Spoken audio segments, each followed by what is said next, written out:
rehefa malala am-pifaliana rena zao tsika miona toy zao nomeny tompo volana vaovao sika volana febroary. Lo hevitra avao koa nomeny antsika amin'izany ary de isaorana ny tompo ray avy nazaontsika mihainy tenin'Andriamanitra omeny antsika indray amin'ity ray volana ity momba ny fitasiany tompo. Ho aminareo ny fahasoavana sy ny fiadanana avy amin'ilay ankehitriny sy taloha ary ho avy. Ary avy amin'ny fanahy fito zay eo ny seza fiandrianana. Ary avy amin'ny Jesosy Kristy varombelona marina salamatoa amin'ny maty ary lehibe amin'ny mpanjaka ny tany. Amen. Sabotsy ray febroary 2022 imbanjina antsika lohevitra vaovao hoe mamonjy ny tenin'Andriamanitra. Ndeha ry havana sy dera sy ankalazan'Andriamanitra isika. Any Jehovah ny tany sy izay rehetra eo aminy. Izao rehetra izao sy ny mponiny eo aminy. Fa izy nanorina azy tambony ranomasina, tambony rano nampitoeriny azy. Izy niakatra ny tendrombohitra Jehovah, ary izy nitoetra amin'ny fitoerany masina, izay madio tanana sy maitso fo, izay tsy manandratra ny fanahiny eo amin'ny lainga na mininana metaka. Andray fitahiana avy amin'ny Jehovah izy, ary famarina avy amin'Andriamanitra ny famonjena azy. Amen.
Mivavaka isika. Andriamanitra ilay teny tonga nofo ianao ka mamonjy anay. Mankalaza sy midera me voninahitra narinao masina izay Tompo. Ny amin'ny tondron'andro tompo-pahasoavana menao anay, fa menao volana vaovao indray izay. Ary hevitra vaovao indray izay mitaiza ny fanahinay. Tompo, mba tsy ary teny izay fa mpanota, ko mandaliko ianatrehanao, miaiky ny fahadisoanay. Mamindra foana ary mamelahany elikay. Fanamasino, midira manjaka ty anatinay amin'ny fianona ny teninao, mitondra famonjena, ikany mafisy anay avaozanay amin'ny finoananao. Naran'i Jesosy Kristy mpamonjy anay, nanaovanay izany mivavaka izany. Amen. Ravana malala mofinaina ho antsika amin'izao andro voalohany amin'ny volana febroary izao, dia hitantsika amin'ny filazantsara araka ny Lioka. Lioka 2:9, ny 9:7 ka hatramin'ny 7:7. Mivaky toy izao anaran'i Jesosy. Ary nahoana ianareo no miantso ahy hoe tombokitomboky nefa tsy manao izay lazaiko? Izay rehetra manatona sy mandreny teny ka makato azy dia asehoko aminareo izay tahaka azy. Tahaka ny olona manao trano izy, izay niady lalina ary nanisy fandrenana teo ambonin'ny vatolampy. Ary no nitondraka ny rano dia namely mafy izany trano izany ndrika, nefa tsy nahozongozona azy satria tsara fandrenana izy. Fa izay mandreka tsy makato dia tahaka ny olona izay nanao trano teo ambonin'ny tany ka tsy nanisy fandrenana, dia namely azy mafy ndrika ka dia nirodona niaraka tamin'izay izy, ary loza naravany izany trano izany. Amen. Ray masino, manamasinanay amin'ny fahamarinana, ny teninao ny fahamarinana. Amen.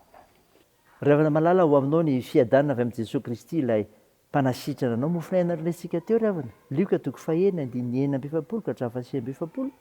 Dia fampianarana maro nefa nataon'i Jesosy mialoha ity anjara mofinaintsika ity. Ary ampianarina antsika eto koa fa ny andrasany sy ilaina amin'izay mandreny teny sy miaino fampianarany dia izao: tsy valy teny molotra fotsiny. Tsy atao valy teny molotra fotsiny. Izany 9:7 ravana. Ary nahoana ianareo no manao amiko hoe tompotompo nefa tsy manao izay lazaiko? Hoy Jesosy.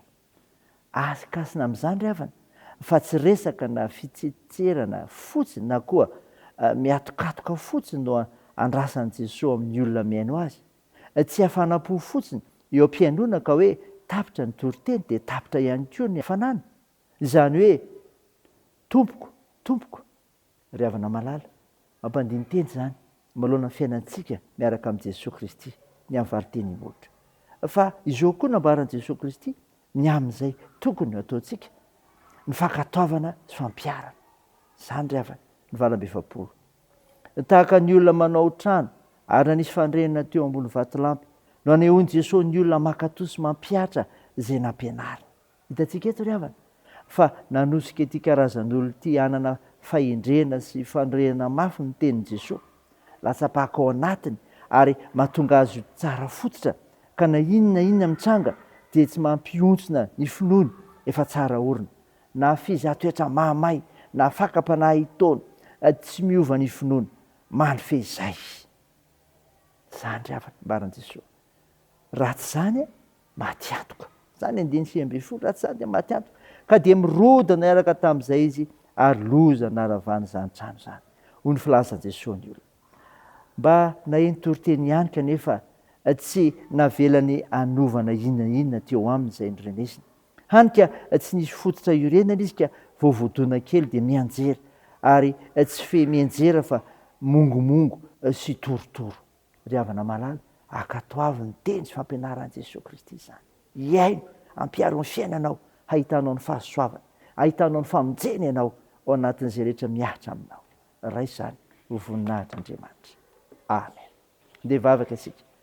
Tompo amin'saotra no mofinaina nomenao izay laza fa izay mandreny teniny ka miaino sy ny fampianarana dia tsy valy teny molotra no ilaina, fa fankatoavana sy fampiarana.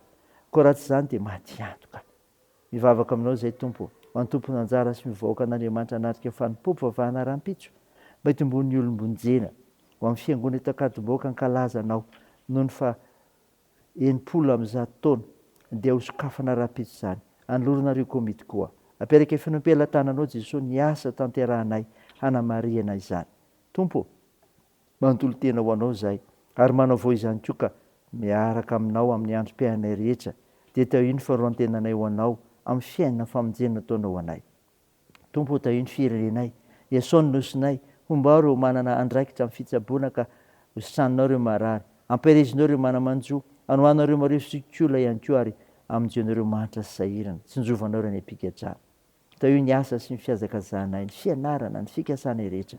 Nivavakay dia ataony anaran'i Jesosy Kristy mpanavitra ilay efa nitsangana tamin'ny maty ary nampianatra anay nivavaka manao hoe: raha nay eo izay ny an-danitra, ao masinina anie ny anaranao, ho tonga anie ny fanjakanao, atao anie ny sitraponao ety an-tany ho tahaka ny any an-danitra. Mihony an'io izy anona sahaza ao anay, ary mamelà ny erikay tahaka ny namelanay izay meloka taminay, ary aza mitondra anay amin'ny fakam-panahy, fa manafanay amin'ny ratsy, fanao ny fanjakana sy ny hery ary ny voninahitra mandrakizay. Amen. Raisa fotoana ry avana nijodrana tolotra anao anaran'i Jesosy Kristy mpamonjy antsika. Ho amin'ny havana rehetra iray finoana ny fiadanana sy ny fitiavana mba mifitokiana avy amin'Andriamanitra Ray sy Jesosy Kristy Tompo. Ny fahasoavan'Andriamanitra ny homba izay rehetra tian'i Jesosy Kristy Tompontsika amin'ny fitiavana tsy mety lefy hatramin'izao ndraika ho mandrakizay. Amen. Dia an'Andriamanitra irery ny voninahitra amin'ny anaran'ny Ray sy ny Zanaka ary ny Fanahy Masina.